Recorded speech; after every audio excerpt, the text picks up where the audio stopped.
जब से साल 2026 की शुरुआत हुई है, हर एक कर्मचारी के दिमाग में सिर्फ एक ही बात है कि आखिर कब से 8वां वेतन आयोग लागू होगा। इंतजार लंबा अब नहीं रहने वाला है, क्योंकि जैसे ही नए साल की शुरुआत हो गई है, सरकार ने अपनी प्लानिंग शुरू कर दी है। लेकिन आज इस रिपोर्ट में मैं आपको बताने जा रही हूं कि आपकी सैलरी कितने बढ़ने वाली है, क्योंकि एक नई जानकारी निकलकर सामने आई है 8वें वेतन आयोग को लेकर। नमस्कार, मैं हूं आपके साथ ममता तिवारी। आप देख रहे हैं न्यूज़ 18 का डिजिटल प्लेटफॉर्म। केंद्र सरकार के कर्मचारियों और पेंशनर्स के बीच इन दिनों सबसे ज्यादा चर्चा 8वें वेतन आयोग को लेकर है।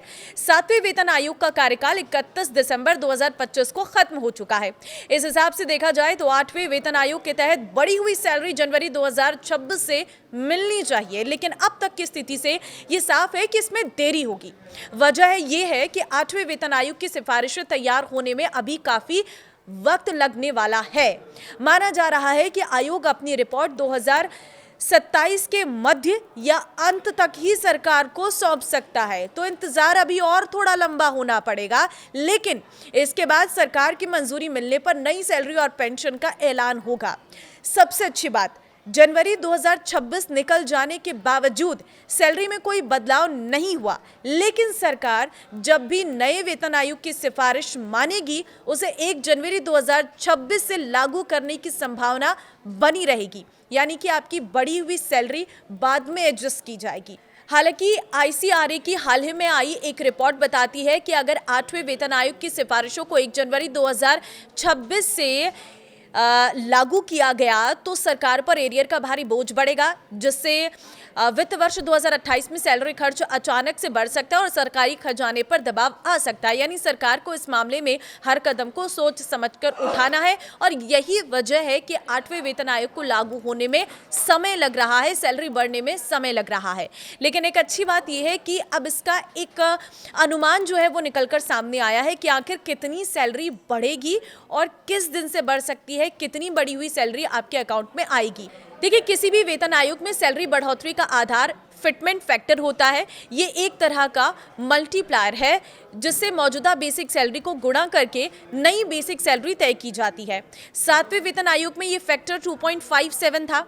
उदाहरण के तौर पर जब 6वां वेतन आयोग था लागू, तो 7,440 रुपये की बेसिक सैलरी 7वें वेतन आयोग में बढ़कर 18,000 रुपये हो गई थी।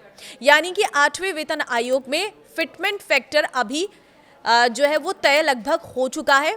रिपोर्ट्स के मुताबिक ये 1.70 से लेकर 2.80 के बीच हो सकता है।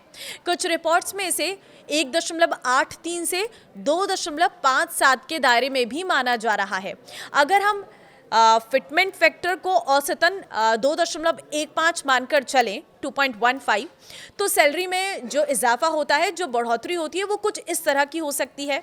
लेवल 1 के कर्मचारी जिनकी मौजूदा बेसिक सैलरी 18,000 रुपये है, उनकी नई बेसिक सैलरी करीब 38,700 रुपये हो सकती है। यानी सीधे सीधे करीब 20,700 रुपये का फायदा लेवल 10 के कर्मचारी जिनकी मौजूदा बेसिक सैलरी 56,100 रुपये है, वो बढ़कर करीब 1,20,615 रुपये तक जा सकती है।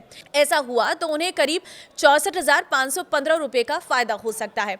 सबसे ऊपर के लेवल 18 के अधिकारियों की बात करें तो 2,50,000 रुपये की बेसिक सैलरी बढ़कर लगभग 5,37,500 रुपये हो सकती है। यानी करीब 2,87,500 रुपये का सीधे सीधे इजाफा होगा। कम फिटमेंट फैक्टर की स्थिति में भी सैलरी में अच्छा खासा उछाल देखने को मिलेगा।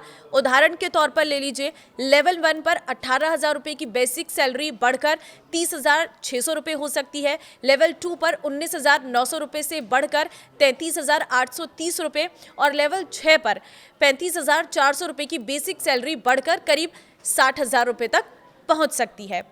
एक सवाल ये भी कि क्या अलग अलग लेवल के कर्मचारियों के लिए फिटमेंट फैक्टर अलग अलग होगा या एक ही रहेगा। देखिए, अब तक 6वें और 7वें वेतन आयोग में सरकार ने सभी के लिए एक समान फिटमेंट फैक्टर लागू किया था। माना जा रहा है कि 8वें वेतन आयोग में भी यही तरीका अपनाया जाएगा ताकि सभी कर्मचारियों को बराबरी का फायदा मिले और किसी तरह का असंतुलन ना हो। कुल मिलाकर इतना तय है कि 8वां वेतन आयोग लागू होने पर ग्रुप ए, बी, सी और डी सभी कर्मचारी और पेंशनर्स को सैलरी और पेंशन में अच्छा खासा इजाफा देखने को मिलेगा। हालांकि असली तस्वीर फिटमेंट फैक्टर तय होने के बाद ही साफ होगी, तब तक कर्मचारियों को थोड़ा इंतजार करना होगा। अब आपको क्या लगता है कि इस बार कितनी सैलरी में बढ़ोतरी आपको अनुमान लग रहा है? मुझे कमेंट में जरूर बताना और इस वीडियो को शेयर जरूर कर देना उन लोगों के साथ ताकि उन्हें एक अंदाजा हो सके उन सरकारी कर्मचारियों को कि हमारी सैलरी में कितना इजाफा हो सकता है। अगर आप मेरी बात से सहमत हैं तो मुझे कमेंट में अपनी राय जरूर दें।